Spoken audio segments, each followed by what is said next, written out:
श्री गणेशाय नमः। ओम श्री गणेशाय नमः। ओम नमः शिवाय। ओम नमो भगवते वासुदेवाय नमः। आज श्रीमद् भागवत कथा का द्वितीय स्कंद का तीसरा अध्याय आप सभी भक्तों को सुनाने जा रहे हैं। जय श्रीमन्नारायण। कामनाओं के अनुसार विभिन्न देवताओं की उपासना तथा भागवत द्वितीय के प्राधान्य का निरूपण।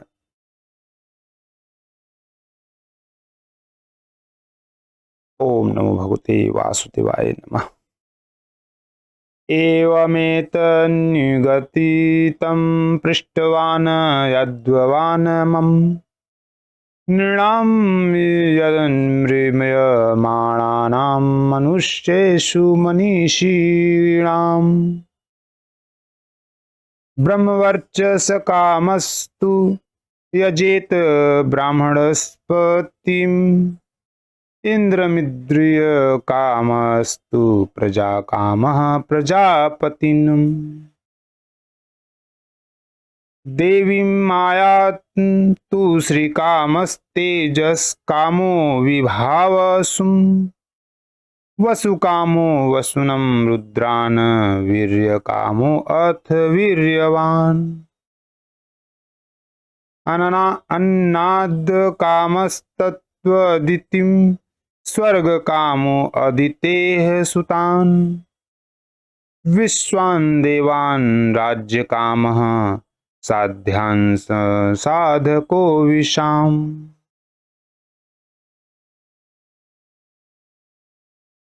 श्री सुखदेव जी ने कहा, परीक्षित, तुमने मुझसे जो पूछा था कि मरते समय बुद्धिमान मनुष्य को क्या करना चाहिए, उसका उत्तर मैंने तुम्हें दे दिया। जो ब्रह्म तेज का इच्छुक हो वह बृहस्पति की, जिसे इंद्रियों की विशेष शक्ति की कामना हो वह इंद्र की, और जिसे संतान की लालसा हो वह प्रजापतियों की उपासना करे। जिसे लक्ष्मी चाहिए वह माया देवी को, जिसे तेज चाहिए वह अग्नि की, जिसे धन चाहिए वह वसुओं की, और जिस प्रभावशाली पुरुष को वीरता की चाह हो उसे रुद्रों की उपासना करनी चाहिए। जिसे बहुत अन्न प्राप्त करने की इच्छा हो वह अदिति का, जिसे स्वर्ग की कामना हो वह अदिति के पुत्र देवताओं का, जिसे राज्य की अभिलाषा हो वह विश्व देवों का, और जो प्रजा को अपने अनुकूल बनाने की इच्छा रखता हो उसे साध्य देवताओं का आराधना करना चाहिए। आयुष कामो अश्विनो देवो पुष्टि काम इलाम यजित प्रतिष्ठा काम पुरुषो रोदसी लोक मातरो रूपाभिकामो गंधर्वान् स्त्री कामो अप्सर उर्वशीम् आधिपत्य कामः सर्वेषां यजेत परमेष्ठिनम् यज्ञं यजेद् यशस्कामः कोशकामः प्रचेत्वसम् विद्याकामस्तु गिरीशं दाम्पत्यार्थ उमां सतीम्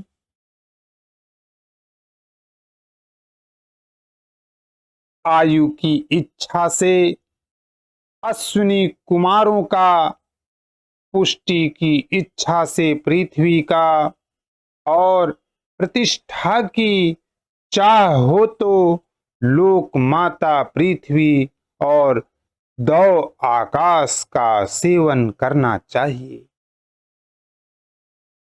सौंदर्य की चाह से गंधर्वों की पत्नी की प्राप्ति के लिए उर्वशी, अप्सरा की और सबका स्वामी बनने के लिए ब्रह्मा की आराधना करनी चाहिए। जिसे यश की इच्छा हो वह यज्ञ पुरुष की, जिसे खजाने की लालसा हो वह वरुण की, विद्या प्राप्त करने की आकांक्षा हो तो भगवान शंकर की, और पति पत्नी में परस्पर प्रेम बनाए रखने के लिए पार्वती जी की उपासना करनी चाहिए। धर्मार्थ उत्तम श्लोकम तंतुम तन्वन पितृन यज्ञेत रक्षा काम पुण्य जनानुजस कामो मरुद्गणान राज्य कामो मनुनम देवान निसृंति त्वभिचरण यजेत काम कामो यजेत सोमम कामः पुरुषं परम आकाम सर्व कामो वा मोक्ष काम उदारधि तीर्वेण भक्ति योगेन यजेत पुरुषं परम।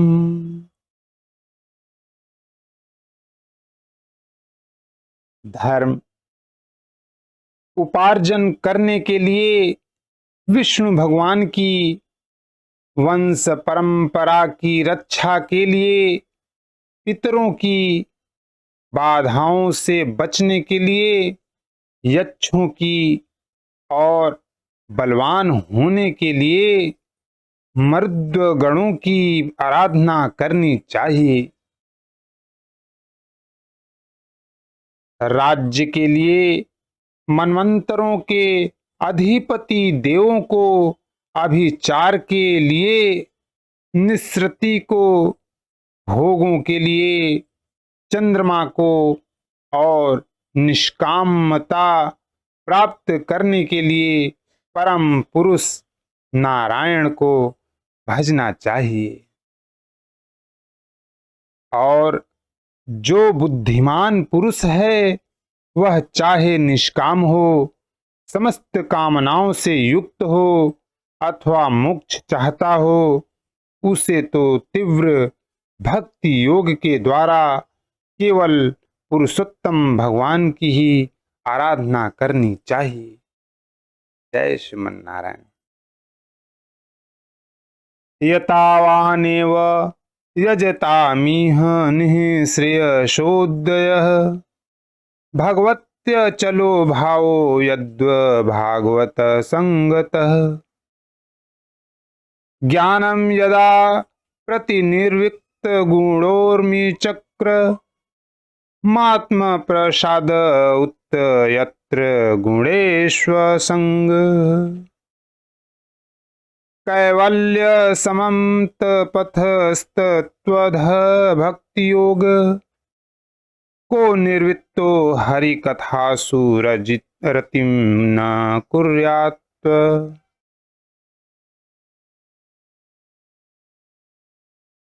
जितने भी उपासक हैं उनका सबसे बड़ा हित इसी में है कि वे भगवान के प्रेमी भक्तों का संग करके भगवान में अविचल प्रेम प्राप्त कर ले। ऐसे पुरुषों के सत्संग में जो भगवान की लीला कथाएं होती हैं उनसे उस दुर्लभ ज्ञान की प्राप्ति होती है, जिससे संसार सागर की त्रिगुणमयी तरंग मालाओं के थपेड़े शांत हो जाते हैं। हृदय शुद्ध होकर आनंद का अनुभव होने लगता है। इंद्रियों के विषयों में आसक्ति नहीं रहती। कैवल्य मोक्ष का सर्वसम्मत मार्ग भक्ति योग प्राप्त हो जाता है। भगवान की ऐसी रसमयी कथाओं का चस्का लग जाने पर भला कौन ऐसा है जो उनमें प्रेम न करे। जय श्रीमन नारायण। इत्यभिव्याहृतं राजा निशम्य भरतर्षभ निमन्य पृष्टवान् भूयो वैशा शक्तिर्मिषिं कविम्। सौनक जी ने कहा, सूत जी, राजा परीक्षित ने सुखदेव जी की यह बात सुनकर उनसे और क्या पूछा। वे तो सर्वज्ञ होने के साथ मधुर वर्णन करने में भी बड़े निपुण थे। एतच्छुश्रूषतां विद्वन् सुत नो अर्हर्यसि भाषितुम् कथा हरि कथोदकाः सतां स्युः सदसि ध्रुवम्। स वै भागवतो राजा पाण्डवेयो महारथः बालक्रीडनकैः क्रीडन् कृष्णक्रीडां जयाददे। वैयासकिश्च भगवान् वासुदेव परायणः उरुगाय गुणो द्वारा सतां स्युर्हि समागमे। श्री सूत जी, आप तो सब कुछ जानते हैं। हम लोग उनकी वह बातचीत बड़े प्रेम से सुनना चाहते हैं। आप कृपा करके अवश्य सुनाइए, क्योंकि संतों की सभा में ऐसी ही बातें होती हैं जिनका पर्यवसान भगवान की रसमयी लीला कथा में ही होता है। पांडुनंदन महारथी राजा परीक्षित बड़े भवद्भक्त थे। बाल्यावस्था में खिलौनों से खेलते समय भी वे श्री कृष्ण लीला का ही रस लेते थे। भगवानमय श्री सुखदेव जी भी जन्म से ही भगवत परायण हैं।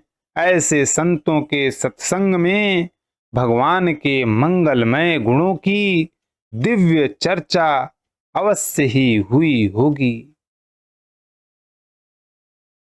आयुर्हरति वै पुंसामुदन्यसतं च यन्नसौ तत्स्यर्थे यत्क्षणो नित्य उत्तमश्लोकवार्तया सर्वं किं न जीवन्ति भस्त्राः किं न श्वसन्त्युत न खादन्ति न मिहन्ति किं ग्रामपशवो अपरे स्वविंगवराहोष्ट्रखरैः संस्तुतः पुरुषः पशुः न यत्कर्णपथोपेतो जातु नाम गदाग्रजः।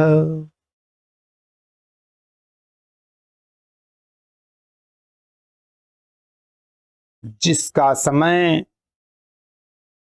भगवान श्री कृष्ण के गुणों के गान अथवा श्रवण में व्यतीत हो रहा है, उसके अतिरिक्त सभी मनुष्यों की आयु व्यर्थ जा रही है।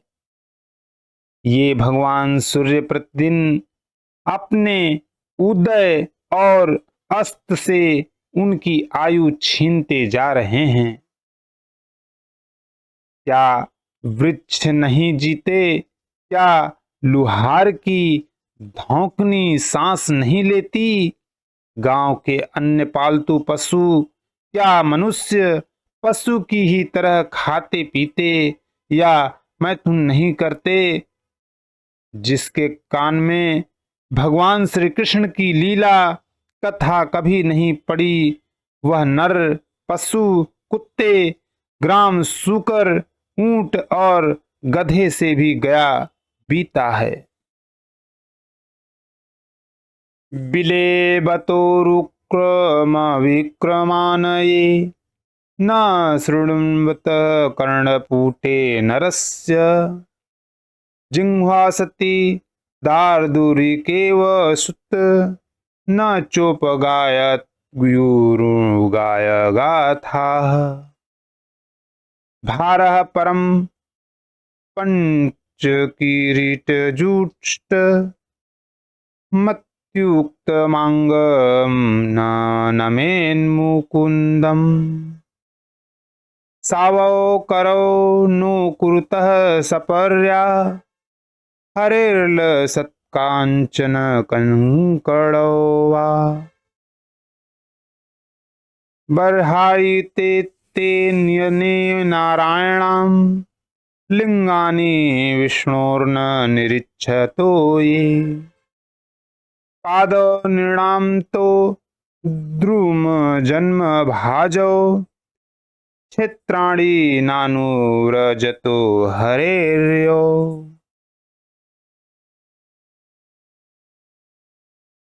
सूत जी, जो मनुष्य भगवान श्री कृष्ण की कथा कभी नहीं सुनता, उसके कान बिल के समान हैं। जो जीभ भगवान की लीलाओं का गायन नहीं करती, वह मेढक की जीभ के समान टर टर करने वाली है। उसका तो ना रहना ही अच्छा है।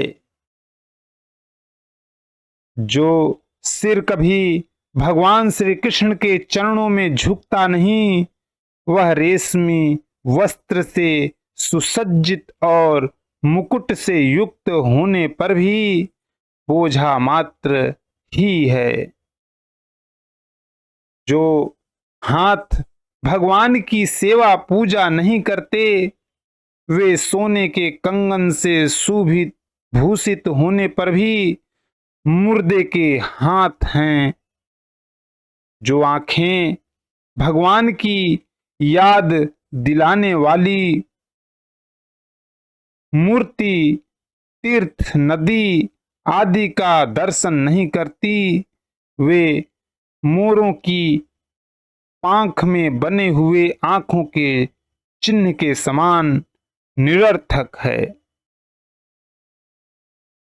बर्हायिते ते नयने नाराणां लिंगानि विष्णोर्न निरीक्षतो ये पादौ नृणां तो द्रुम जन्म भाजो। मनुष्यों के वे पैर चलने की शक्ति रखने पर भी न चलने वाले पेड़ों जैसे ही हैं। जो भगवान की लीला स्थलियों के यात्रा नहीं करते,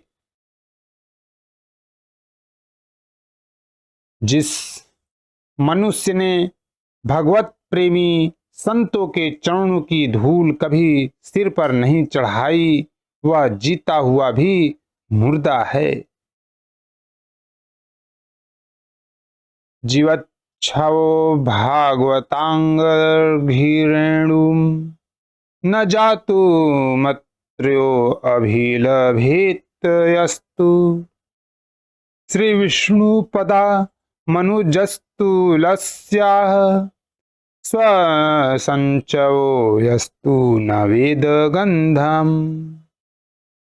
तदस्मसारं हृदयं बतेदं यद्वगृह्यमाणैर्हरिणामधिधीर्य न विक्रियेताथ यदा विकारो नेत्रे जलं गात्ररूहेषु हर्षः यथाभिधेहांग मनो अनुकूलम प्रभास से भागवत प्रधानम् यदा वैयासकीरात्म विद्या विशारदो निरपन्तिम साधु पृष्ठः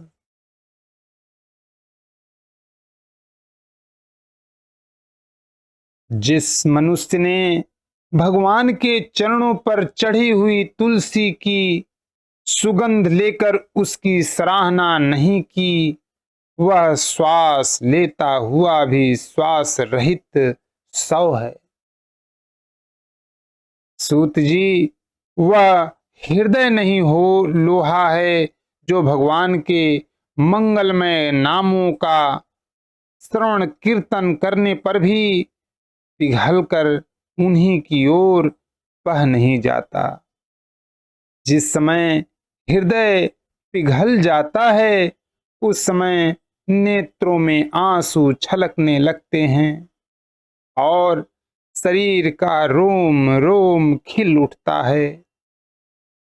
प्रिय सूत जी, आपकी वाणी हमारे हृदय को मधुरता से भर देती है। इसीलिए भगवान के परम भक्त आत्मविद्या विशारद श्री सुखदेव जी ने परीक्षित के सुंदर प्रश्न करने पर जो कुछ कहा वह संवाद आप कृपा करके हम लोगों को सुनाइए। इति श्रीमद्भागवते महापुराणे पारमहंस्यां संहितायां द्वितीय स्कंधे तृतीयो अध्यायः समाप्तम्। ओम नमो भगवते वासुदेवाय। ओम नमो भगवते वासुदेवाय। जय श्री शंभो शिव शंभो शिव शंभो।